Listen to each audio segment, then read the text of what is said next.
Fox News Podcasts presents the Bret Baier Podcast, Common Ground. There are a number of senators on the Republican side that continue to want to find common ground. We emphasize the conflict and controversy sells, and I think that's a problem because most Americans look at Washington and see something that's broken. Why don't we look for ways that we celebrate what this country is capable of doing? It's amazing what you can do when you get off social media and you start talking and communicating with one another because there is common ground. With Fox News chief political anchor Bret Baier.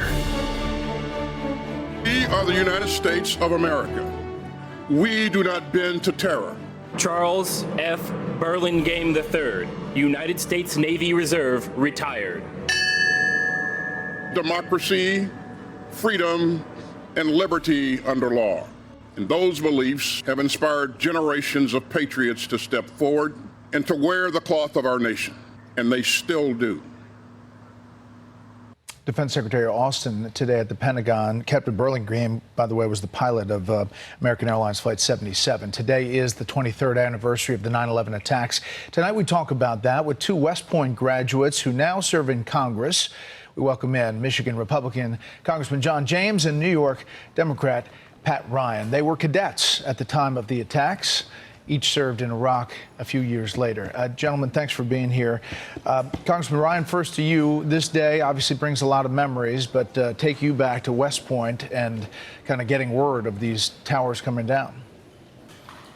Well, John and I actually literally roomed across the hall from each other in the barracks, and I remember watching live that horrific second strike on the second tower. And that night, we actually, all 4,000 cadets went out on the grassy green plain and stood silently in the dark for taps. We didn't even know how many were lost, but we certainly knew our future, our country's future was going to change. And I think it's so important that we keep that spirit in mind. And the unity and patriotism that we felt, the impulse to run towards the danger and the damage. Congressman James? The thing that I remember the most about that is remembering it all hitting us. Before that time, we were there to get a good education. We were there to play sports. We were there to be a part of something bigger than ourselves. But that was the first moment we realized we're going to war. That was the moment that we realized that we would have to stand up in defense of this nation and make sure that things like this never happened again.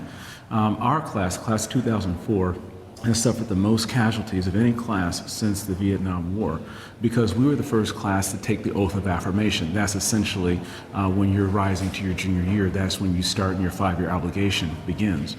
We're the first class to do that, and we paid a heavy toll for it. But we all love our country. We put our country first. We put our country first then. We're putting our country first now. You all are working on a resolution to designate this Patriot Week. Why do that, Congressman Ryan? Well, I was just going to actually say I'm wearing the names of our classmates on this memorial bracelet that so many fellow vets wear, I know, from many generations of conflict. We got to remind this country, we're in a really tough time. We talk about this a lot. We got to remind us of our better angels. We got to remind everyone how we felt, how united, how our resolve, our strength, our shared pain and grief that we turned into action and pride. And so I think about my two boys who are 2 and 5. I want them to feel that. I want every American to remember, starting with September 11th and going actually until Constitution Day, which would end Patriot Week, what this country is all about. We'll hear more after this. Congressman James, I mean, we often see, and we're seeing your post, Congressman Ryan, there, we often see a lot of fighting, obviously, on Capitol Hill about everything. You guys have a long relationship. You both served in Iraq, and you obviously were at West Point together. But there are things getting done on the big picture, Republicans and Democrats, up on Capitol Hill. One of the reasons we do this common ground. We are actually getting a lot of good things done, and a lot of them, most of them that we've done is in a bipartisan manner. Everything from Patriot Week to our anti-human trafficking bill that just passed on what's called suspension. Essentially, it has a lot of bipartisan support just passed by to not just look after American citizens, but understand that America has a moral obligation to look after the downtrodden, those who are enslaved across the world. They're everything from Reignite Hope or veteran entry to apprenticeship. There's a number of things that we've done working together to make America and the world a better place. We have undergone a lifetime of service when we swore an oath to the Constitution back when we were 18 years old, and we're continuing that service from combat to Congress, and we're looking forward to finishing strong in this 118th. You know, after a debate, as you're getting ready to head towards November 5th, Congressman Ryan, it's only going to get more divisive, I would assume, before Election Day. What do you tell people about that as you close in on November 5th?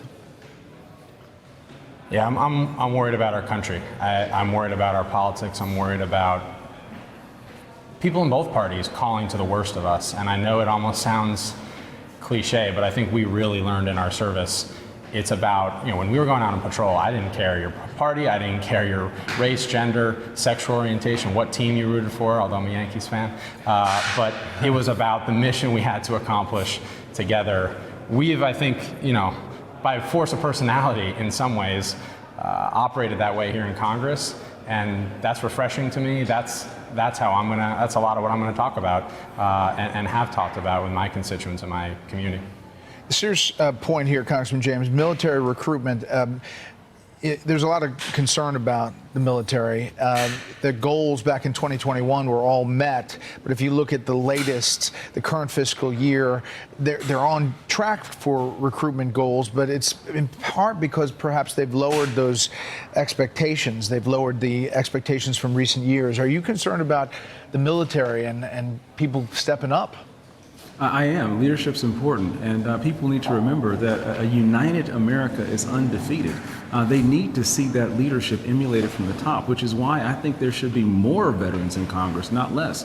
People who are used to working in the most austere circumstances, recognizing that no one has a monopoly on the right answer, but in working together representing the people of the United States, we get to a more perfect union. And I think that's the type of inspirational type of leadership that our younger generations are looking forward to. It's up to us as leaders to be able to paint that vision and to be able to lead by example, to actually craft an America that they are excited to fight for, just like we were. We were young, 17, 18, when we got in the military. And we truly believe that by continuing to call on our higher angels and by leading by example, like we're doing right here today, working in a bipartisan manner to get things done for the American people, we can truly show the younger generation this is America worth fighting for. Well, you both are examples. Congressman Ryan, Congressman James, we appreciate you coming on, especially on the 9/11 anniversary. Thank you. Listen ad-free with a Fox News Podcast Plus subscription on Apple Podcasts, and Amazon Prime members can listen to this show ad-free on the Amazon Music app.